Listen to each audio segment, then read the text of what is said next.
Okay, you remember how cheap and unsatisfying the new Ultra Deluxe content turned out to be? Well, it got me thinking about the past and how much better the Stanley Parable used to be. So I made something special and tucked it away here where the game's developers won't find it.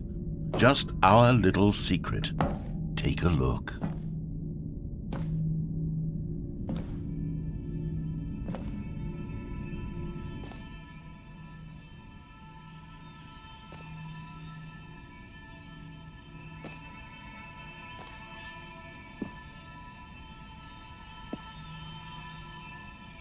I call it the Memory Zone. It's where I've been storing all my favorite memories so I can relive the peak experiences of my life whenever I want. Experiences like the launch of the Stanley Parable on PC.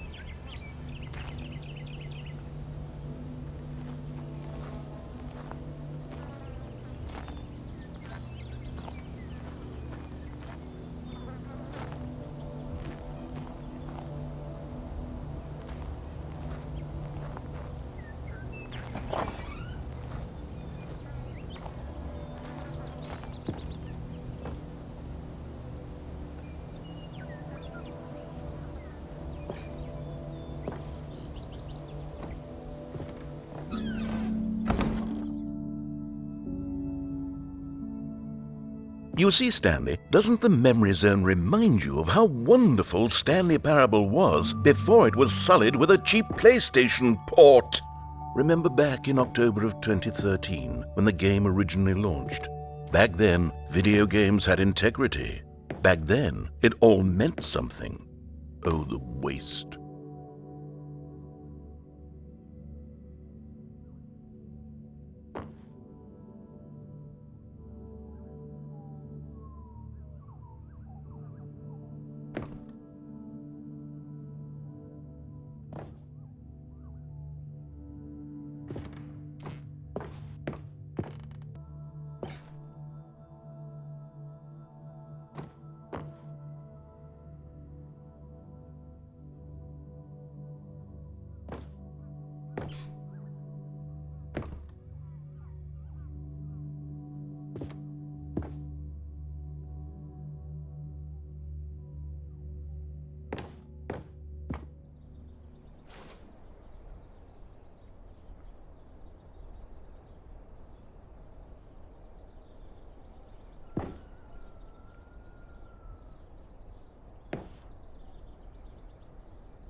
Je suis dans la Memory Zone, seul sur l'abri des loups, et je n'attends plus que toi, mon amour. And over here is where I keep reviews of the Stanley Parable. Like this stunning triumph of games journalism, 10 out of 10 from Destructoid.com. James Stephanie Sterling writes, and I quote, "Where so many games that aspire to be more than games end up less than any form of art, Stanley Parable strives and then succeeds to be every game ever created."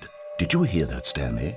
Every game ever created. That's how grand and all-encompassing the original Stanley Parable was. It was literally every game ever created. It was Skyrim, it was Persona 3, it was all of them, and now it's nothing. It's no games at all.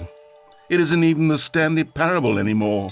It's just a husk now, a lifeless husk with an hour of new elevator content.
Here's another moving passage, this time from GameSpot.com. The Stanley Parable is both a richly stimulating commentary on the nature of choice in games and one that offers some of the most enjoyable, surprising, and rewarding choices I've ever been confronted with in a game. 9 out of 10. Don't you get it, Stanley? The game was perfect.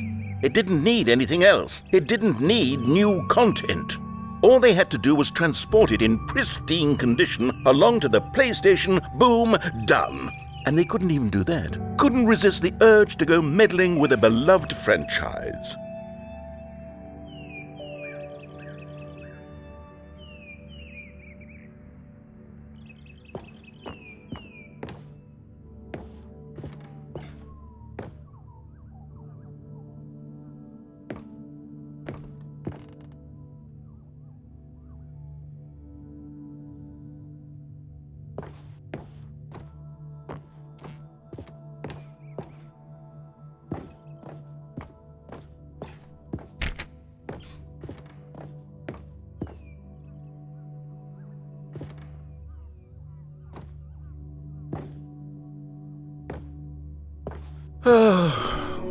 These were simpler times, Stanley.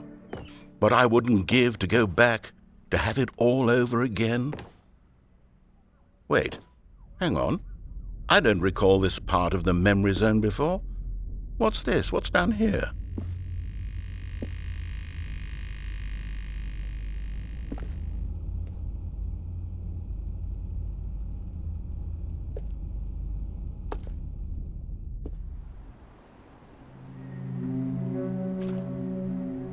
Oh no, oh God, no, Stanley. It's a collection of reviews from Pressurized Gas, the extremely popular online storefront for computer games. I haven't looked at these in years. I can't even imagine what's been collecting down here. Surely these reviews were glowing as well, weren't they?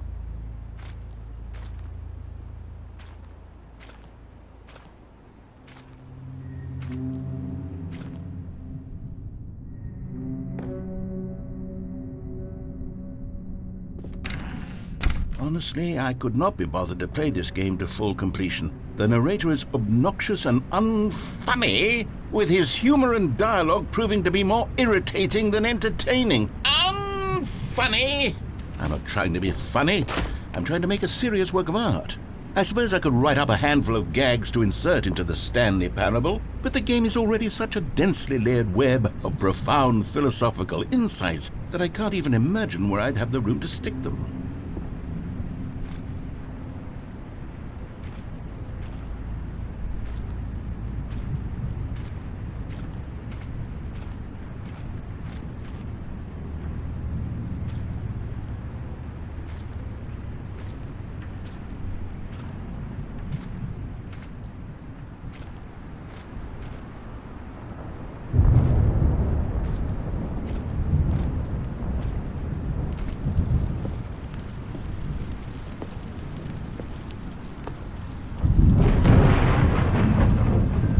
Okay, let's see what this one says.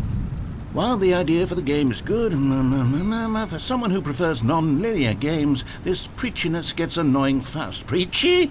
Stanley? I'm not preachy, am I?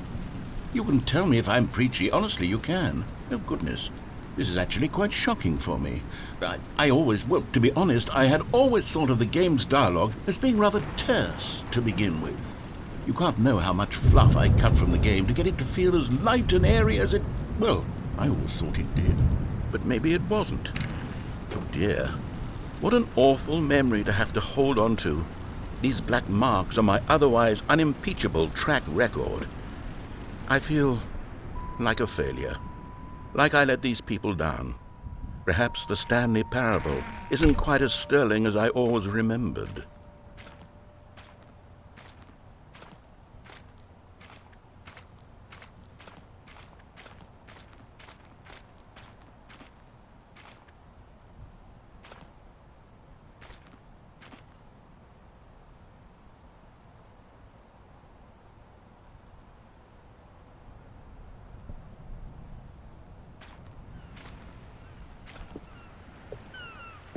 What's this one got to say? You constantly have to stop doing anything so the narrator can catch up with his long-winded explanations of what's happening. I wish there was a skip button. A skip button? Well, yes. Yes, I think we can do that. If I'm truly too preachy, then maybe letting you skip ahead for just a moment, surely it couldn't hurt. Not if it means we can strike these negative reviews from the record. Only positive reviews of the Stanley Parable.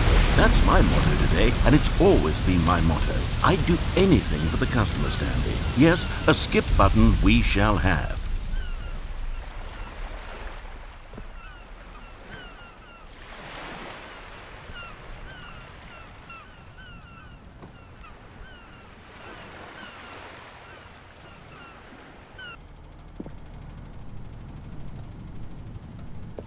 And here it is. Go ahead and give it a shot. I'll pop you forward in time so that the second my incessant droning starts to bore you, with just the push of a button, you'll have zipped right past it. It's what the players have been asking for, and I'm very proud to have delivered. No more listening to me rambling on and on and on. No. The Stanley Parable is a game for the people, and if the people want silence, then by goodness, that's what they're going to get.